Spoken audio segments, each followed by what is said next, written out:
Magto-troubleshoot tayo ng mga issues nitong mini sewing machine at samahan na rin natin ng mga tips and guide para makapanahi tayo ng maayos.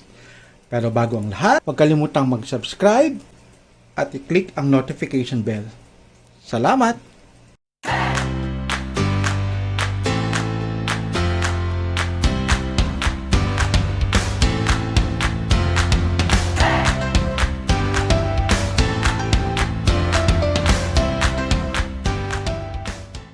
Today, kagaya na nabanggit natin sa intro, magto-troubleshoot tayo ng mga issues ng mini sewing machine.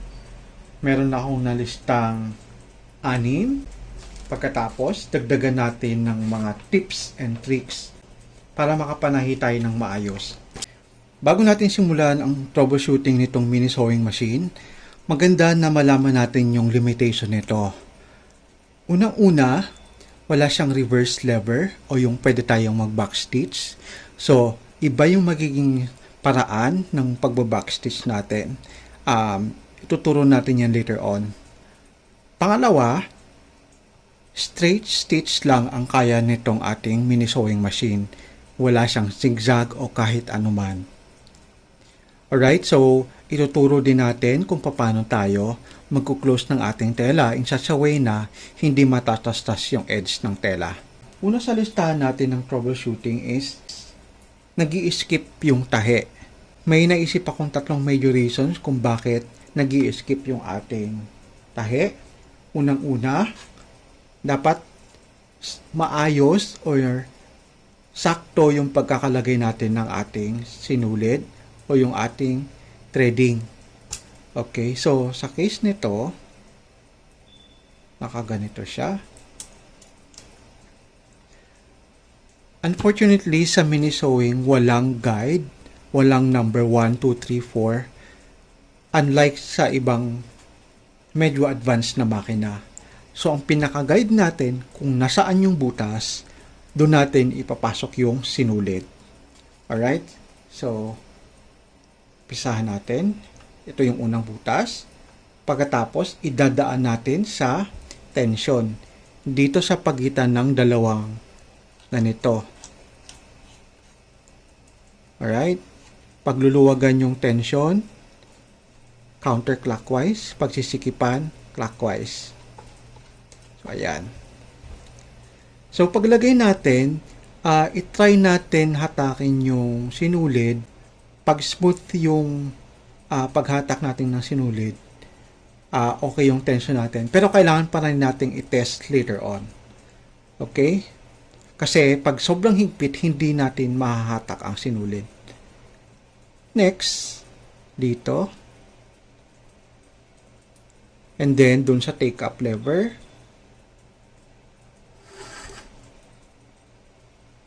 And then dito. Next na butas. Ayun.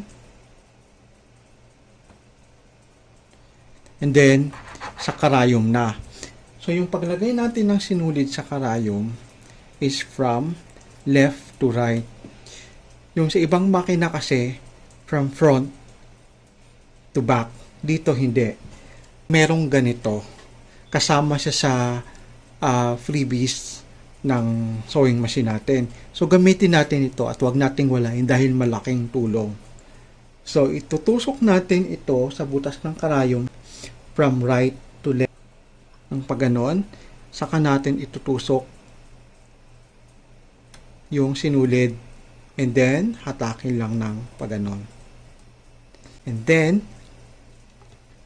ugaliin natin itong sinulid lalagay sa likod. Ganon ang tamang threading. Pangalawang possibility na nag-i-skip yung tahi natin is yung placement ng bobbin. So, dito, ang placement ng bobbin is pag ganon. Yung tali, nandito sa baba. Kung igaganon nyo yung bobbin, nasa baba yung sinulid. Hindi pag ganon, kundi pag ganon. Okay? So, lagay natin. And then, kukunin natin yung sinulid sa baba. Iikot natin itong wheel. para mahatak ni upper thread yung nasa bobbin. Dahan-dahanin lang natin. Makikita natin na gumagalaw yung sinulid sa baba. Antayin natin hanggang makuha niya yung ating sinulid. Right? There you go. And then, kuha tayo ng manipis na bagay o yung gunting natin mismo. Hatakin natin yung ating sinulid. And then, sara yung ating bobbin area. Ayan. Pangatlong dahilan kung bakit nag-i-skip yung ating tahi, maluwag yung ating pressure foot. So, kailangan nating isikipan dito sa screw. So, maganda na bago tayo manahi, inspeksyonin muna natin lahat-lahat. Okay ba yung pagkalagay ng bobbin? Okay ba yung threading ko ng sinulid? Maluwag ba? Tama ba yung positioning ng aking thread sa karayom? Maluwag ba yung pressure foot bago tayo manahe? Kasi otherwise, pag nilagay na natin yung tela, hindi tayo nag-check, imbes na mapabilis yung trabaho natin, nagto-troubleshoot pa tayo pagkatapos yung tela natin nagkabuhol-buhol sinulid o kaya magtataka tayo bakit walang tahi. Alright? Pangalawa, napuputol yung ating sinulid. May tatlong areas din na pwede nating i-check para ma-troubleshoot kung bakit napuputol yung sinulid.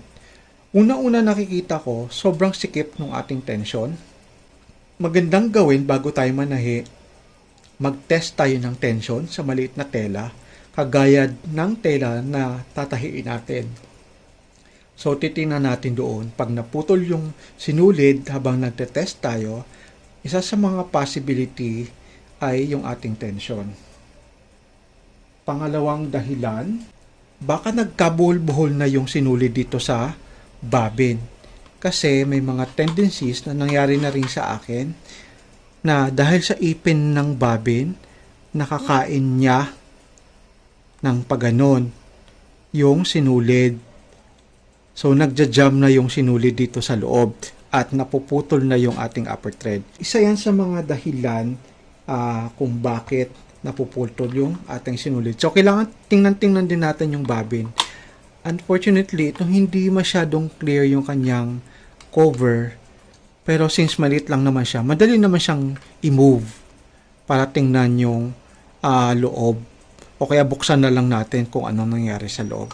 So, malalaman nyo na yan pag nagja-jam kasi parang matiga, parang hindi tumatakbo yung ating makina. Pangatlong possibility, yung positioning ng ating karayom, pagkagaling ng factory, hindi nalagay ng maayos. So, itry natin i-reinstall yung ating karayom. Gamitin natin yung bobbin para magbukas ng ating screw. Tingnan natin. So, ayan. By the way guys, pag nagtanggal tayo ng karayom, siguraduhin natin nakapatay yung ating makina for safety purposes. Alright? So, sa makina na ito, ang paglagay ng karayom, kasi ang karayom ay merong flat na part at saka yung curve na part. So, sa case na to, ang paglagay ng karayom ay yung flat part is facing the right direction. Yung curve part is facing the left side direction. Sa ibang makina kasi, front yung curve, yung flat nasa back. So, ganun yung positioning ng karayom niya. And then, make sure na paglagay natin, wala nang iaangat yung ating karayom upward. Alright? So, ganun. Facing the right side yung ating karayom. Malalaman nyo kung sakto yung pagkakalagay dahil dito sa sinulid na dapat ganun ang ayos niya. Naka-straight. Hindi medyo tabingi ng nakaganon or the other way around. Dapat naka-align siyang paganon. At wala nang may iaangat pa yung karayom pataas. Saka natin hihigpitan yung ating screw. Right? So, ayan. Pangatlo, nagtahi tayo, kulubot, ganito ang nasa ibaba. Ang dahilan ang ating tension.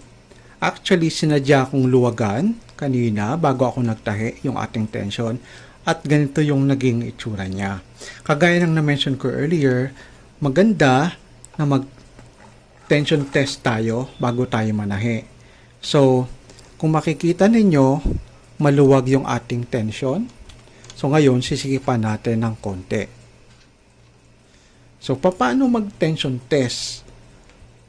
Habang nakalagay yung ating tela, i-adjust natin yung ating tension. So, tisilipin natin sa likod. Wait lang. Yung pagkatahi ba, lumalabas ba yung upper thread sa baba o hindi masyadong nakikita? So, in this case, kung makikita ninyo, in-adjust ko ng konti, hindi pa masyadong masikip yung tension natin. Hindi pa rin siya maganda. So, ang gagawin natin, sisikipan natin ulit. Pihit lang clockwise. Silipin natin ulit. Medyo umokay-okay. Pero dagdagan pa rin natin ng konti. Silipin natin ulit. Tingnan natin. So, ayan, nakikita pa rin yung parang may puti-puti doon sa in-between nung tahi. So, ang gagawin natin, dadagdagan pa natin ng tension bago tayo magpatuloy sa panahi. So, clockwise lang. Then, try natin.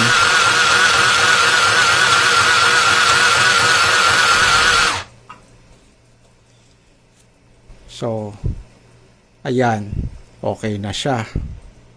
'Di ba?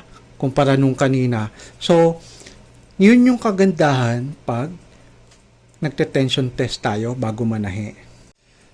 Pang-apat na issue, yung ating karayom nabubunggo doon sa butas pag nananahi tayo. Kasi, since straight stitch lang ang kaya nitong makina, maliit lang yung butas na nandoon sa gitna. So, may tendency na mabubunggo ng karayom yung butas na yan. Ano yung mga dahilan? Either na-move or maluwag na itong ating pressure foot o kaya baliko na yung ating karayom. So, ang gagawin, check natin yung ating pressure foot, hihigpitan kung kinakailangan at palitan ang karayom kung kinakailangan rin. Okay?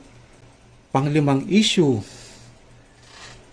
at isa sa mga very frustrating siguro pag kabili natin, excited tayo manahi, sinaksak natin sa outlet, nilagay yung foot pedal, unfortunately ayaw umandar.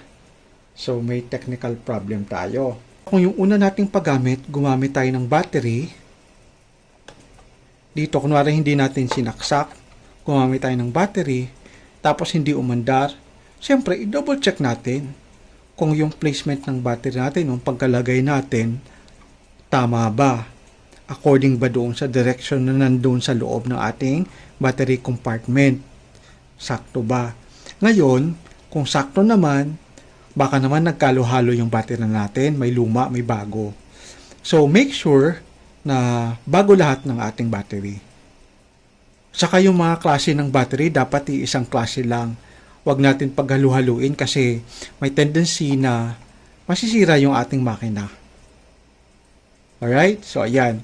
Ngayon, kung yung problem is doon mismo sa ating outlet o yung sa kuryente, ayaw umandar, baka mahina yung kuryente o kaya, ang pinakamasaklap, sira yung adapter o kaya may technical problem talaga mismo sa makina or may electrical problem mismo sa makina. So, might as well contact yung service center o kaya yung pinagbilan natin ng sewing machine. So, ayun. Pag power problem, check natin yung ating adapter, yung battery. If hindi pa rin nagana, contact natin yung pinagbilan natin. Pang-anim at pang-last sa listahan natin, nagkabuhol-buhol ang sinulid. So may mga 5 area na dapat i-check kung sakasakali yung ating tahi ay nagkabuhol-buhol na. Una, yung threading ng ating sinulid. Pangalawa, yung tension. Pang-apat, yung karayom. Baka yung karayom natin, mali yung placement, yung pagkalagay, maluwag, baliko. Yung ating pang-apat, yung ating pressure foot, baka maluwag, kailangan i-adjust. At ang pang-lima, yung ating bobbin. Yung tama bang pagkalagay ng bobbin natin? Maayos ba yung pagkakalagay natin ng sinulid sa ating bobbin? Alright? Yan yung 6 na troubleshooting issues na na-cover natin. Ngayon, since kagaya ng nabanggit natin earlier, walang backstitch o reverse lever yung ating sewing machine. And at the same time, walang zigzag. Ngayon, ang una kong ituturo is paano mag-backstitch. Tip muna bago natin ituro yung backstitching dito sa mini sewing natin. Bago tayo manahe o bago natin apakan yung foot pedal o kaya i-switch dito sa side, kailangan nakatusok muna yung karayom. Alright? So, gagamitan natin ng foot pedal. So, tahi tayo.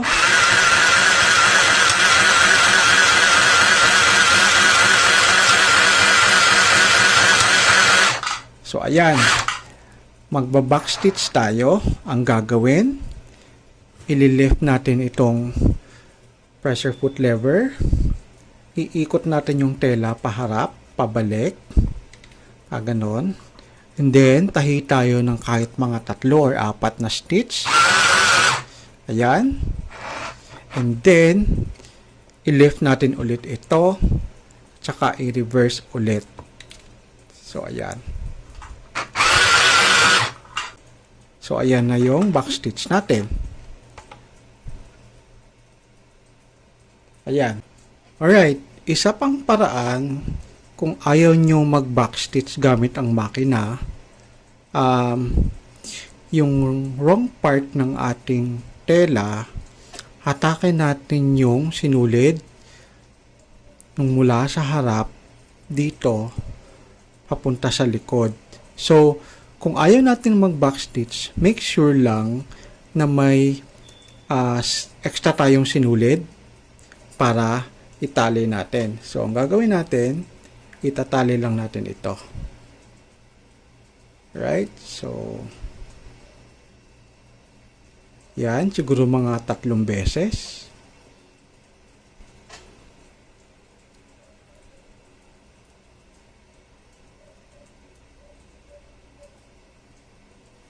Ayan. Isa pa.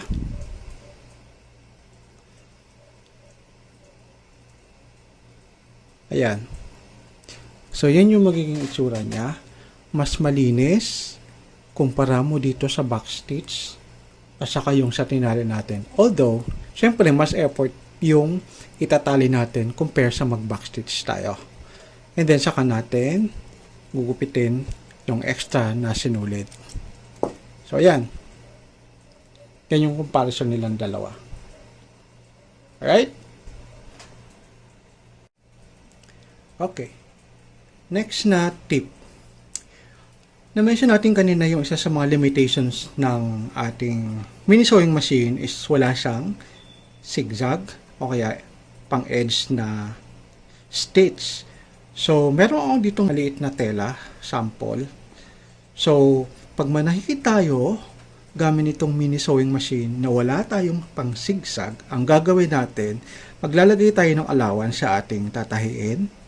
So, lilinyahan natin kung saan tayo unang manahi at saka yung area mismo na yun yung pinaka-edge ng ating stitch. Kunwari sa garment, yun na yung pinaka-close niya.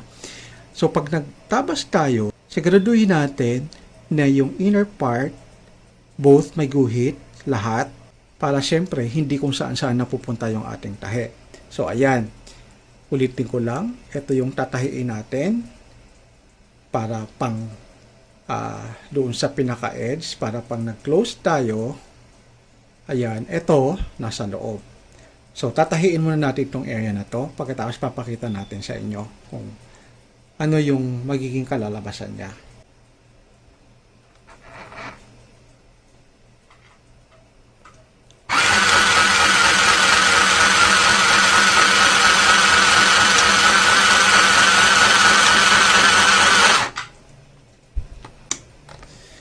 So, ayan. Pag medyo matigas yung paghatak natin, huwag natin pilitin. Ang gagawin natin, iikot-ikot natin to ng konti, ganun, hanggang free na natin siyang mahatak. Alright? Huwag natin pilitin na hatakin. So, ayan. Assuming na may backstitch tayo dito, saka dyan sa end. So, ganito yung style niya. Pagharapin natin yung wrong part ng tela natin, nakalabas yung right part. So, magiging ganun yung itsura niya. Pagkatapos, ifo-fold natin, ilalabas natin yung wrong part. Ayan, ifo-fold natin ng maayos. Ayan, siguraduhin natin na neat siya tingnan. So, ayan. And then, tatahiin na natin kung saan talaga dapat yung pinaka-edge ng ating garment. Kasi, ang reason nito is para hindi matastas yung edge ng ating tela. Para ma-close siya. So, ayan. Tatahiin natin dito sa may line na to. Ayan. Tusok muna natin yung karayom. Saka apakan yung foot pedal.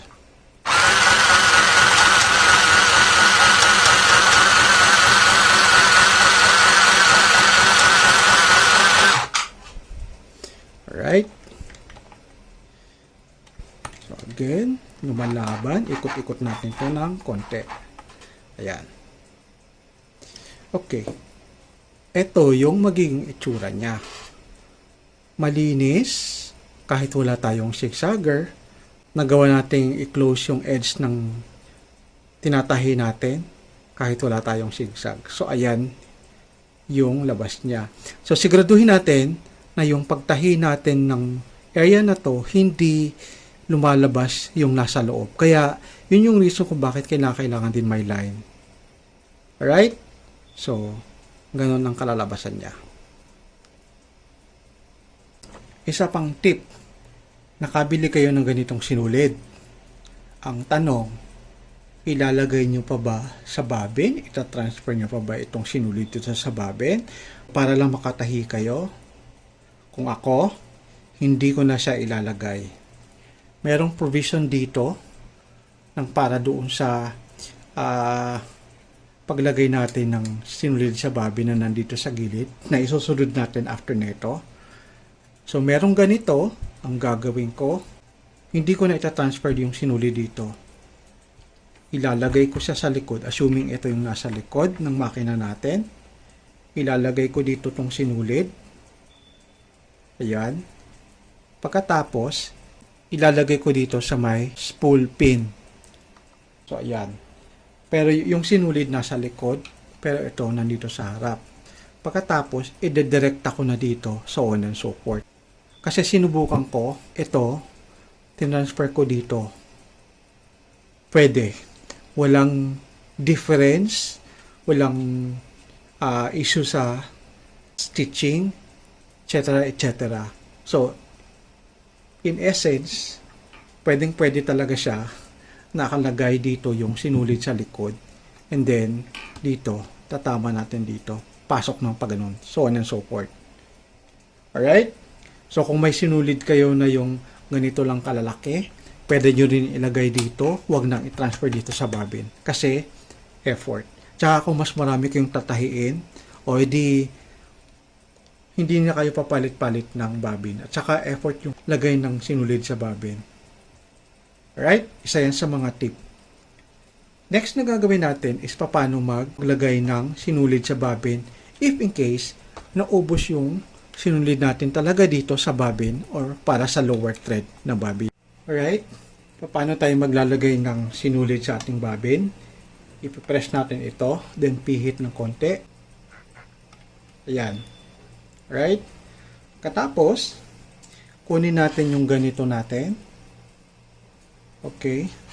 Then, assuming ito na yung sinulid natin na ilalagay natin dito. So, una kong gagawin, papasok itong sinulid dito para hindi ko siya hinahawakan. Hawakan ko siya ng pagganon sa taas. Ayan. And then, yung butas ng ating bobbin, pinapasok ang sinulid dyan para pag-ikot, hawakan natin ito. Alright? So, yung ibang ginagawa, iniikot muna nila lang pa ganun. Pero sa akin, ang tip ko, ipasok na natin itong sinulid dito, hawakan natin ito habang pinapaikot natin ito dito. Alright, so ganito ang gagawin natin. Ilagay natin ito. Ayan. Nang maayos. Ito, nasa taas. Dahan-dahan muna nating apakan yung ating foot pedal. Ito nasa taas. Ayan. Kaya natin makaikot ng ilang beses. Hanggang mahigpit na siya. Tapos ito, habang umiikot, i-move natin left or right para even yung distribution ng sinulid sa ating bobbin. Alright, so magiging ganito yung itsura niya.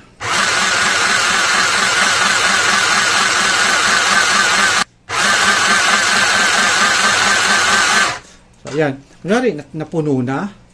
So, siyempre, tatanggalin natin, di ba? Saka natin gugupitin itong extra na sinulid dito sa labas. Siyempre, sasoli natin ito. Pipindutin lang din natin, paikot ng paganon. Ayan. Malalaman nyo na pag napasok kasi pag ikot nyo, parang siyang magpupus pa ng paganon. Alright? So, palabas, papasok.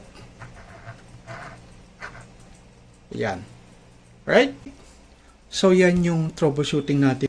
Mini sewing machine natin at sa mga ilang tips para mas madali tayo makapanahi, walang trouble, smooth yung ating process, kung ano man yung ginagawa natin, kung ano man yung tinatahi natin sa ating mini sewing machine.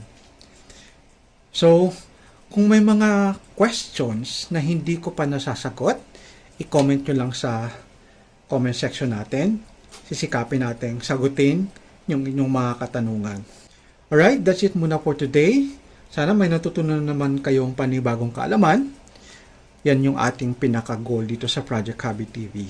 Kung nagustuhan niyo itong video, huwag kalimutang bigyan ng malaking thumbs up, i-like at i-share ang ating video. Maraming salamat. Hanggang sa muli dito sa Project Hobby, your Hobby TV. Bye-bye.